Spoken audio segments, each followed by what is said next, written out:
একজন সাধারণ মেয়ের অসাধারণ হওয়ার গল্প। অচেনা অজানা কেউ আমাকে চেনে না এই ইউটিউবে, তারা এত ভালোবাসা দিয়েছে আমি সত্যিই ভাবতে পারিনি।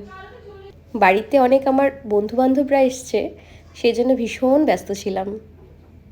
কিন্তু আমার প্রিয় মানুষটা সেটা ভোলেনি। সে কি করেছে, আগে থেকেই ল্যাপটপটা রেডি করে রেখেছিল। আর আমার বান্ধবী এদিকে, আমি রান্না করছিলাম, বাসন মাজছি।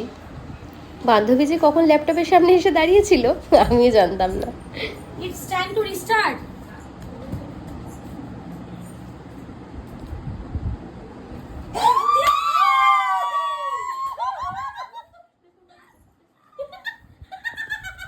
Oh my god!